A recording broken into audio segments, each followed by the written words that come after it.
Welcome to Chitti Kuri Kitchen. Today சமையல் என்னன்னு பார்க்கலாம். இன்னைக்கு நம்ம சாக்லேட் பேடா செய்யறோம். அதுக்கு நம்ம அடுப்பை பற்ற வைக்கலாம். வாங்க फ्रेंड्स பார்க்கலாம். 2 பாக்கெட் போர்பன் பிஸ்கட் எடுத்துக்கலாங்க. உங்களுக்கு எந்த கிரீம் பிஸ்கட் வேணாலும் போடலாம். ஆனா சாக்லேட் ஃப்ளேவர் இருக்குங்க. ஏலக்காய் பவுடர் ஆட் பண்ணிக்கலாங்க. அது அப்பதான் ஸ்வீட் டேஸ்டா இருக்குங்க. பாதாம் பிஸ்தா வந்து 5 போட்டுக்கோங்க. அதுவும் ஃப்ளேவர் தாங்க. உங்களுக்கு ஆப்ஷன் தாங்க போட்டுக்கலாங்க. பால் எடுத்து வச்சுக்கலாங்க 2 ஸ்பூன் அளவு. பால் பவுடர் 2 ஸ்பூன் அளவுங்க. இப்படியே இருந்தால் நல்லா அரையாதுங்க. ஸோ நம்ம பிச்சு போட்டுக்கலாங்க.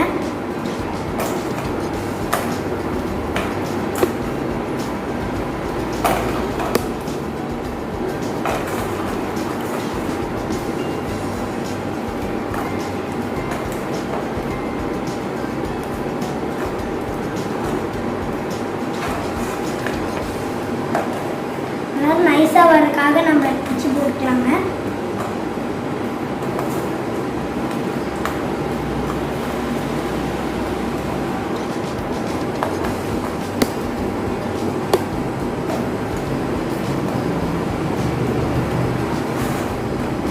மிக்ஸி ஜாரில் போட்டுக்கலாங்க. அப்படி எடுத்துட்டு வரலாங்க. பாருங்க, இந்த மாதிரி நைஸாக அரைச்சி வச்சுக்கணுங்க.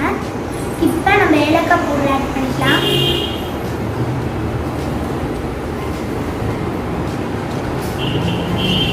நட்ஸ் ஆட் பண்ணிக்கலாம். கட் பண்ணி வச்ச நட்ஸ். இப்போ பால் பவுடர் அப்படியே போட்டுக்கலாங்க. 2 ஸ்பூன் அளவு போட்டால் போதுங்க. செஞ்சுக்கலாங்க நல்லா.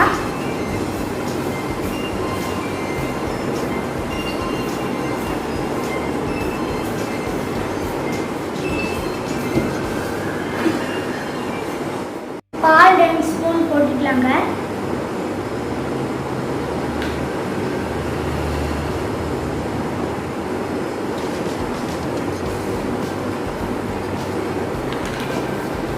சப்பாத்தி மாவு மாதிரி நல்லா பிசைஞ்சு விடணுங்க.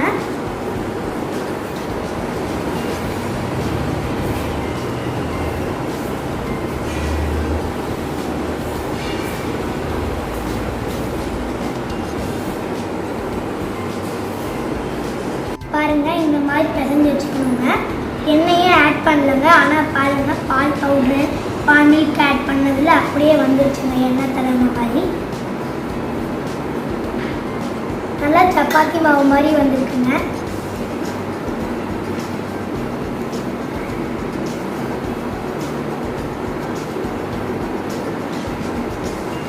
இந்த மாதிரி உருட்டிக்கணுங்க. பேடா மாதிரி இப்படி பண்ணணுங்க.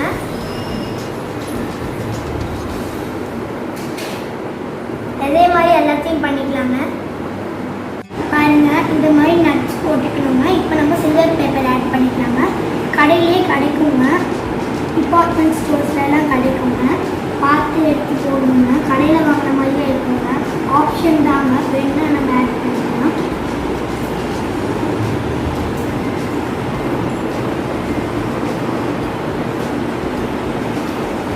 ஒரு ப்ரெசன்டேஷன் நல்லா இருக்குங்க. இதனால நான் இதை ஆட் பண்ணுறேன்.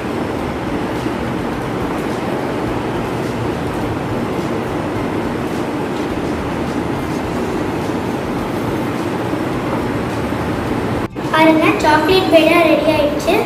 நீங்களும் ட்ரை பண்ணி பாருங்க. உங்களுக்கு இந்த வீடியோ பிடிச்சிருந்தா லைக்